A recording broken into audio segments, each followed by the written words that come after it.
architects, barbers, even cosmetologists, entrepreneurship and knowledge, bringing all of this.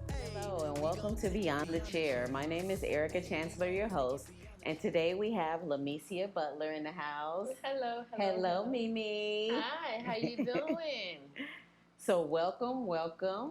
Thank you for having me here. Introduce yourself for me. Tell me a little bit about what you do in the beauty industry. Well, my name is Lissia Butler. I am a manicurist. I've been a manicurist for over 21 years. I was just looking at that the other day, over 21 years. But I am a Black-owned nail shop that is in Carson, California.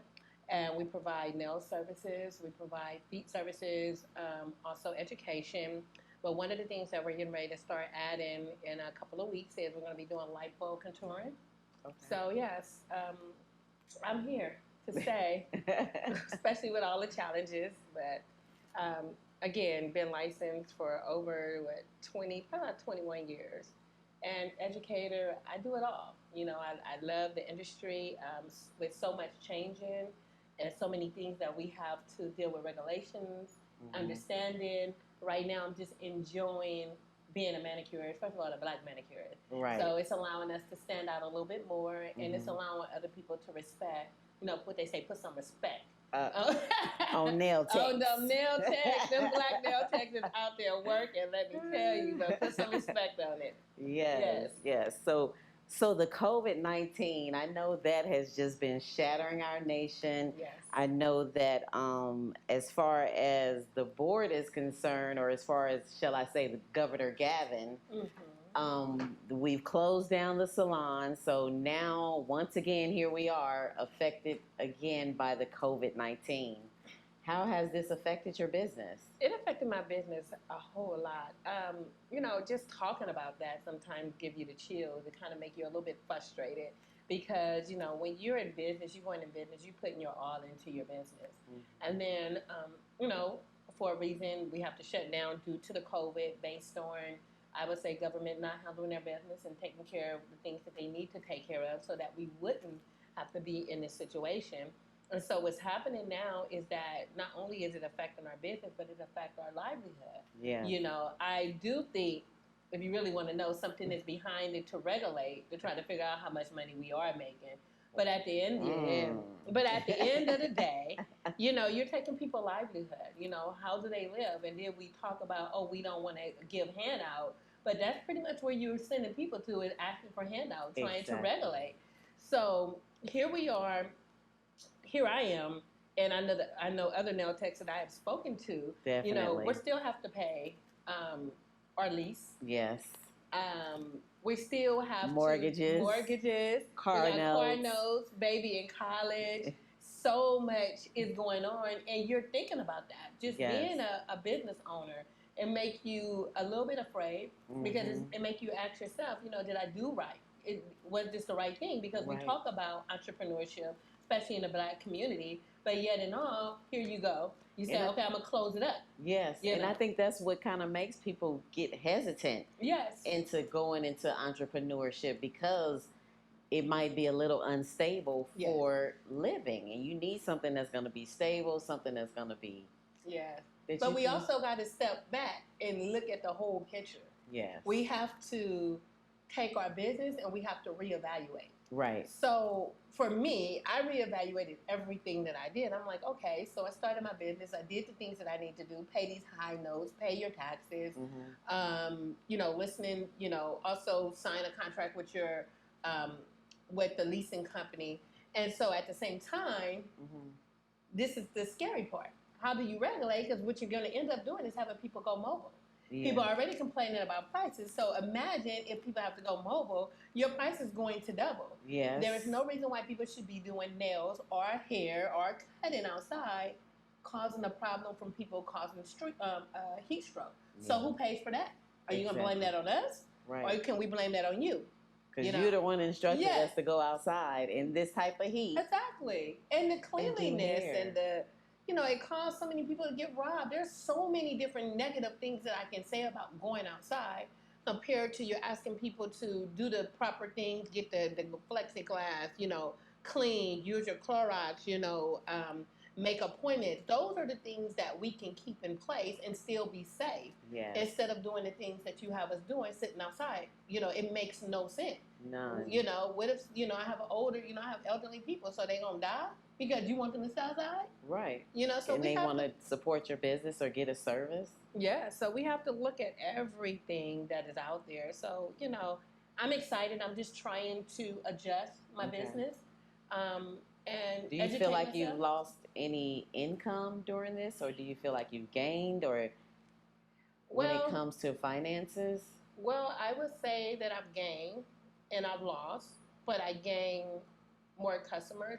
I gain them more in regards of educating them. Okay. I gain more customers and understanding for Black nail techs.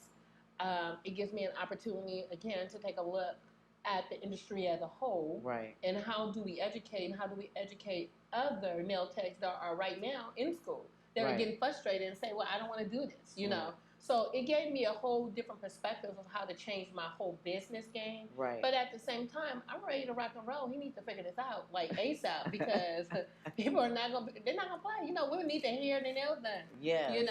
That is an essential. When you think about that, that's essential. That's, you go to work. If yes. I go to work with my hair all over my face, sloppy, now they send me home, they write me up based on you not allowing me to go and get my hair and my nails done. So, right. It just gives you a whole perspective of what the industry is getting ready to happen to.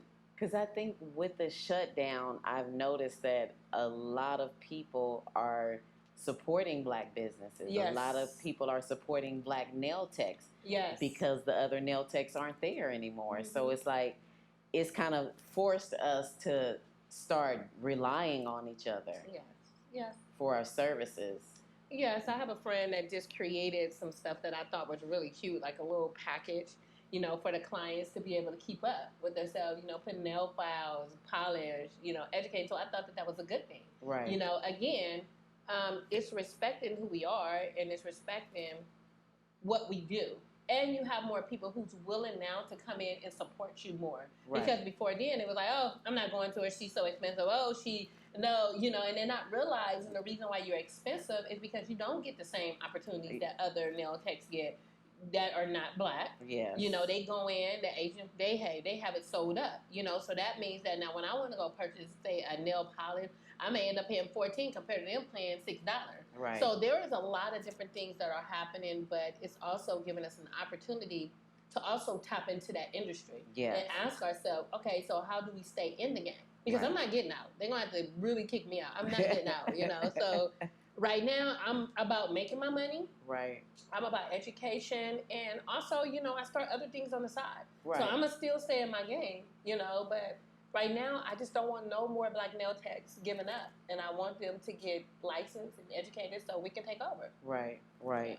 So that brings me to licensures. Do you believe that licensing is important the way that it has been, presented to us? Because that's the only thing we can go by right now is what we have. So you think that type of licensure is important? Of course. I was listening today to a pastor, and I know this has nothing to do with it, but he was talking about sacrifice. Okay. And the one thing, me driving down and I'm listening to him, and, sometimes you just sit back and you have to think. It's a sacrifice. You're sacrificing to get your license. You have kids, sometimes you have to bring your kids to school. You have to study.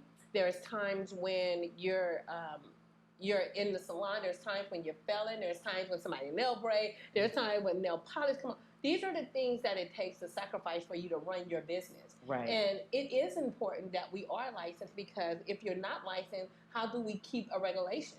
Right. You understand where I'm coming from? Mm-hmm. So if I get to that point where I'm doing someone nail, at least I can educate them, okay, if I break the skin, I know what to do, right? I can clean it. I know to stop service. I know to clean everything, right? Mm-hmm. I understand that there is a procedure. And the thing that really kills me, this industry is, we spend, almost 100-some hours just on sanitation, probably even more than that. We do sanitation all through it. Yes, so because you have to do it with each service. Yeah, but how is it that they can say that we're the industry that's causing it, which is bull, and at the same time, you're saying to us that we need to close up when we're the only one that's really putting in all the work for sanitation? Right. Have you just thought about that? We're putting in all the work for sanitation. Because, I mean, when you think about your local grocery store worker, Don't get me I started. mean, because those are I'm just talking about the stores that are open Yes. now that the governor didn't say they had to shut down. If you think about your local grocery store worker, if you think about your local banker, if you think about your local people, they have never been trained on disinfecting, sanitation, and client protection. They have never been. No. Salons, we have been. Yes. Emphatically, we have been drilled and taught on those things. So to take our essentialness from us and just say that we're non-essential when we can practice just like a nurse or doctor, because before that's what we were called. We were in the realm of nurses and doctors because we had the human-to-human contact. But now it just seemed like we've lost our credibility, our value. So do we need to question the governor? Do we need to question the government? Because, or do we also need to question the cosmetology board? Because if that is one of the biggest things that you're teaching us in class is sanitation, and then you tell me once I get my license, once I do all these things, I'm qualified to do this job, and then you turn around and you tell me, no, you need to close. It's a pandemic now. Yes, so. and I got that. We're not saying that it's not out there, but what we are saying is that we are doing the best of our best. I mean, I spend so much money on getting my place PPEs. done. Okay, let's not even go there. Okay, when you have big corporations getting millions and millions of dollars, for their PPEs. They doing way more than that. So at the same time, what are you telling us? Should we be licensed? So that's what I'm saying. Is the value really there in this license that you have been having us pay for all these years? That you've been having us put all this time in? Yeah, you keep taking my money. Is the value really there? Yeah. Because the grocery store has more value than us now for some reason. And I work in transportation, and they're dealing with other things on a whole nother side. Oh yeah. And at the end of the day, we're coming in contact with people 24/7. All the time. It's just about education. When you go pick up the gas, you got to wear gloves. You got to do all these different things. So what is it exactly that you're trying to get? Instead of what you should do, what I just thought about, what they should do. What should they do? She got the answer for you, Governor Gavin. I need to talk to you, Governor. We need to have a one-on-one, right? But what you should do is maybe you should be getting cosmetology, nail techs. You should be getting barbering. You should get like a task force. Let's talk. Let's connect with the different Department of Health. Let's talk about what is the safety, how can we prevent? Because your nurses also have to do the same thing. Your doctors have to do the same thing. How can we create a task force, put that task force together? We create guidelines like you've been doing. And now let's say you say it don't work, but let's create those guidelines. Let's get people back to working so you can also get your taxes because y'all are doing a lot of layoffs. So we need people to keep working so that the economy can keep going. So there are different ways that we can handle this. But so you do need to call me. Task force. We need task force. Yeah, but you need people that are in the industry. Don't get no one who got a degree. I got degrees too. But we need someone who is physically in this industry every day. To make these decisions. To make these decisions. On our behalf. On our behalf. And you create that. And you create the same thing what they're doing with the police department. You creating a community service. So create a community service for cosmetology. Let us know that you have our back without taking everything that we have worked so hard for. Because now people are getting frustrated. They're leaving. Yeah. It's a lot of organizations. Businesses are losing. It's a lot of hairstylists that have already told Gavin, we will not be voting for you. No. And not only the hairstylists, we're going to talk to our clients too. Yeah. Because this is real. This is real. And when it comes to voting for legislation and when it comes to putting people in office, these are the things that you really supposed to look at. Yeah. And could it also be that a lot of times people don't take our industry serious? That's what I'm saying. Are they really taking it serious? And who is educating him on our industry? I actually think he's doing all right on certain things, but I also think that when it comes to us, it's like, oh no, we just gonna throw them to the side. But he maybe need to listen to someone, not no one who don't ever do hair, not no one who never do nails, never cut hair. He needs to really communicate to the people who are doing this job and listen. Because when you want to get our money, you want to get our vote, what we do, we have to listen. So you need to listen to us. You need to hear us. Yeah. You know, this is a huge industry. We make a lot of money. Oh, he's gonna see when voting time comes. But who we gonna get now? Oh, well, anyway, we'll figure it out. We'll go there. We'll figure it out. Maybe we should go. Okay, so you know, with the George Floyd, Ooh, racism is all over. It's just America's flag is stained with racism. yes. So, and you gotta know that it's probably within the board as well, and which we've been digging in, and we found that it is. So, do you feel that the board has been showing diversity within the training, within the schools, within the way that they're inspecting and things like that? Of course not. Of course not. Of course not. You know, even talking about the George Floyd always give me chills because, you know, you just thinking about what you had to see on a national level. You think about the things that even our ancestors have to deal with. And then today, you mean to tell me that we're still dealing with the same thing? You mean to tell me that, just to be very clear, that everybody got black in them, okay? Remember our grandmothers and them, they would breastfeed, and so let's not go there, okay? So we're here now, and we're still questioning racism.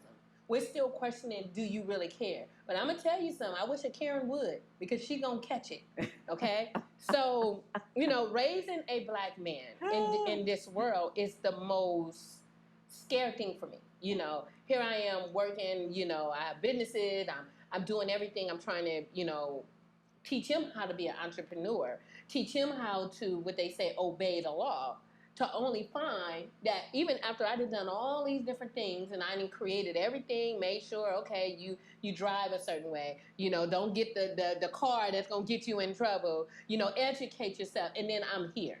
Right. The board has to listen. Everyone needs to listen because it is serious, you know. Why is it that when you come into certain neighborhoods, we got more liquor store, we got more everything, right? But then you go into other neighborhoods, you don't have none of that. Let's talk about education. You have health food stores. And the education side of it, you're not really teaching our kids. You're paying people extra to come into our communities to teach our kids. No. They should get the same education. They should get everything like everyone else, you know? And so I think that we really need to deal with that issue.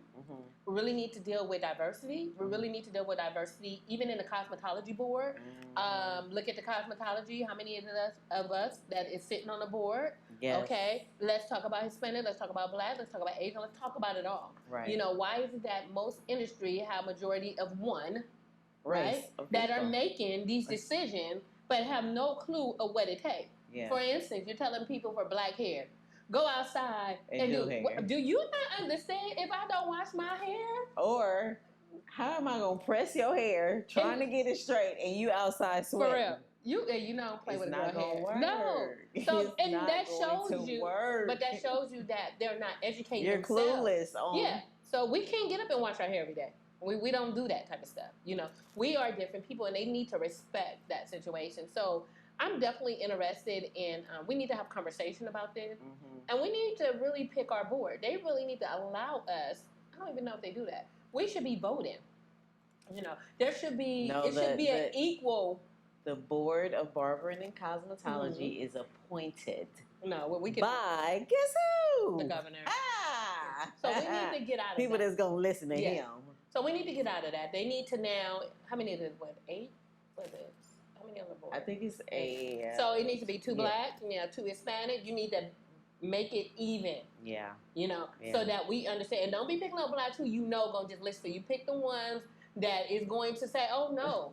Pick the Hispanic that's going to say, oh, no. Pick the that have their own mind. They're going to say, oh, no, exactly. Yeah. Because when you have people that have strong minds and they come together as a team, it works. Yeah. Don't run from it because, oh, Lord, I don't want to get the argument. I think they get intimidated a little bit by it. You know, that's the beauty of life. So when you were learning about nails, were there any? So you talk about the prosthetic fingers that we usually work on. Were there any black color fingers when you were learning the industry, the nails? Were there any nails that looked like me? Was there any melanin in your learning as far as nail tech? Of course not. You are learning from people who we allowed to take over. Because at the same time, as much as I can get frustrated and say that it's other people, we allow that because you had a lot of black nail techs that were out there that was doing very well. But of course not. No, you have to have other people like the Nedra and these different individuals come up with their own idea to be able to teach. The reality is this: when you're going to school, you're not really going to school to be a hair tech, to be a nail tech. To be a hairstylist, a nail tech, a barber. Right. You really find your skills when you get outside. So you have to invest in yourself. Right. They're teaching you what? Teaching you how to properly doing the basics. Mm-hmm. So let's talk about that. So now I'm wasting my money, almost $45,000, because all I'm learning is the basics. Oh, now I gotta go pay somebody else. Exactly. Yes. Well, to still teach me that. Yeah, to teach. So that's another issue that we need to talk about to get people ready to walk out, to be ready to make money. Right. They're not ready. So they're getting frustrated. I was one of them. I got frustrated. Oh, let me go get a 9 to 5. I was doing a little bit here or there.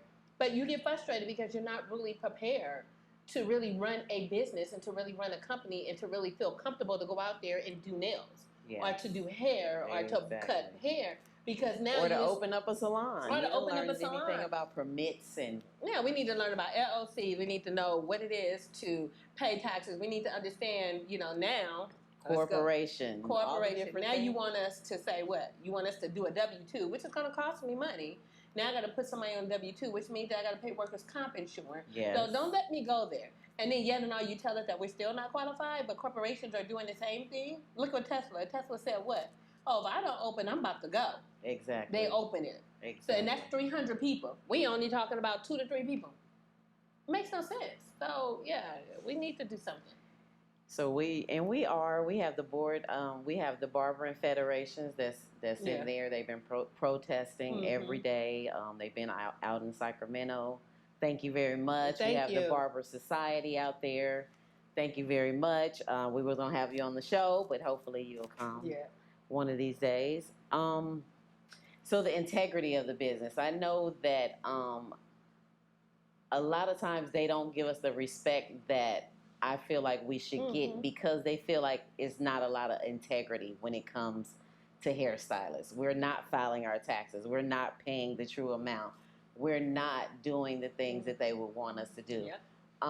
We have people in here that are renting booths, but they might not be paying taxes, and we know it as citizens. So they feel like our integrity is really shot. What do you say about the integrity of our industry and how you uphold it? Okay, so I'm so glad we're talking about this because what I'm doing on my other side of the business, as you know, I do taxes and I help people set up businesses and I educate. The one thing that we have to do, excuse my language, we doing B crap, meaning we're doing black people stuff, right? We're running a business. So I'm going to just give you an example. How all this money that's coming on and how some of us was able to get it and how some of us was not because our stuff was not right. Our taxes, our payroll, or nothing. We could have got payroll taxes. And I know people making over $100,000 because we don't want to show. So this is another way of how they're going to affect you because I know a lot of people have applied for that SBA, say you made more money and all that. So yes, they will be looking. Okay, so if you need somebody to put your stuff together, please contact me. But these are the type of things that are happening, and it's making us have to step our game up because we could have gotten the 70, 80,000, 100,000, but our stuff wasn't right? So we over here doing, saying, okay, I'm only making 12,000 when I'm really making 120,000, and I understand we don't want to pay taxes. Who wants to pay taxes? But if you're smart, you would get an LLC or a corporation where you don't pay too much taxes, probably not even minimum. There you go. I know we get upset with Trump. It gives me a headache. I hate hearing him talk, right? However, he's a good businessman. You got to understand. He still ain't showed his taxes. Exactly. You got to understand what we're not seeing. And that is you hire people who understand taxes to get you out from not paying taxes. So they're making $1 million. We only making $120,000. Okay, some of you may be making $200,000 to only find out that you can't get anything. Do you understand? But now you done filed that paperwork saying you make $100,000. So what you think they gonna do? Be prepared. because they know we can't. You know, so we need to start focusing on that. We need to start doing things the right way. And two, so that we can make our voice. Because now, when we put our money in order and we going for voting, we're going to say, no, I got 100,000. If it's what, 16,000, it's 100 people, we can all put 50 to 60,000. No, my money is going on so-and-so. Right. They want to respect us. But right now, they don't have to respect you because at the same time, your money don't mean nothing to them, right? And it's not equaling up. It's not equaling up. But the integrity, too, is, and I love YouTube because you can learn a lot. But two, you're having a lot of people who are doing hair out of the home, who are doing nails out of the home. Some of these girls is bad. Some of these guys is bad. But guess what it hurts them to do? If you do want to take it to another level and deal with celebrities, or you want to go work on the media, you can't because you have to have your license. So we need to focus on that. We need to focus on getting that. We need to focus on our people going to get their license. We need to educate. We need to open up more schools. So, you know, they have to respect him. You know, our integrity is about who we are. Yeah. And we need to make people respect who we are and what we do. Right. And the only way that they're going to do that is once we respect ourselves. And once we start running our businesses like a business, like a corporation, like a business, where you're paying taxes and where you're paying, as you know, I'm quite sure you're paying your utility. You know, all of these things can be written off. You pay your utility, you pay your insurance, you pay your employee. All of that stuff is written off, and it benefits them too. So when they want to go buy something, they don't necessarily have to have it under the business. They can actually work for their business and say, hey, I want to make $100,000, which they can. Right. And then apply and go get a house. But when you have your business, you got to come with all this paperwork, right? Why not W-2 yourself? What is wrong with that? Right. Get on board and stop. But if you don't know. If you don't know, but you got me now, so you would know. Let me see you. Yeah, but we have to educate that, and we cannot keep doing the That's what your degree is in, ain't it? My degree is in accounting. I have a degree in accounting. My bachelor's in accounting. My master's in project management and business admin. And then, of course, you know, I have other different certificates. So the only thing that I try to do is educate myself. And if it's something that I don't know, I can send you to someone who do. But we need to get on board so that we can make our voice heard. So lastly... No. She's like, no. I'm having fun. Lastly, let's give them your social media contact. You told them that you do taxes. Let them know what they can contact you, where they can contact you, and what they can contact you for. Okay, so my social media, I am on Instagram as B as in boy, Spa Boutique. You can also catch me on Facebook at Butler Spa Boutique. I'm actually putting some stuff together for my tax and business, but it's going to be under Butler Enterprise. And I'm also creating something for us as the industry where we don't necessarily have to keep going to all these different people to do our taxes. And if you do go to someone to do your taxes, at least you understand what's going on. So I'm going to be doing a couple of education classes. I created my own software, so that'll be out next month. But it's just about education. It's going to be about education, and it's going to be about us going back to takeover. That's what we need to do. And yes, it's frustrating that we can't do what we want to do. Oh, again, let me give you my phone number, 310-526-0464. That is my business number. You can also contact me on my email, which would be vspaboutique@gmail.com.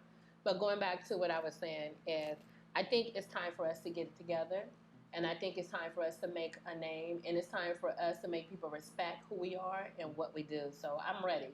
You know, I'm definitely ready. I think we all are in that mindset right now as hairstylists, as barbers, as nail techs. We are trying to get our voice heard. We're trying to show that we are trying to meet the standards that they provided for us. So just give us some respect, y'all. That's it. Get us back to working. Put some respect on our name. Yeah. And do you know, too, we make people life happy. You know, people come in feeling really bad.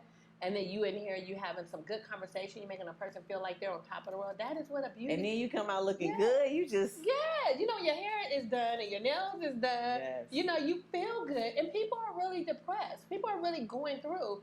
And then you got them stuck in the house. I do understand the COVID. You have people, but yet and all, you still allow people to go eat. And then they still got to take their mask off. So you're forgetting about that, too. So you should respect what we do. Don't talk about, yeah, we eating over there and now all of a sudden I'm spitting all over the place. So what makes the difference? And I'm outside. But anyway, I'm going to go back to what I was saying. I'm just saying, you should, you know, there is a lot to just being a hair gynecologist. You know how much crap we hear every day? Whoa. We hear some stories. Yeah, so we're making people feel good. So I think they should get ready to start doing that. You have more suicides happening now. You've got a lot of stuff that are happening, you know, probably based on they can't get their hair and nails done. I'm just saying. Whatever the hell it is, but I'm going to say that added on to it. Because when you do your nails and your feet and, you know, your hair, you feel good about yourself. So I do think that they should open this back up. And I think that I'm ready.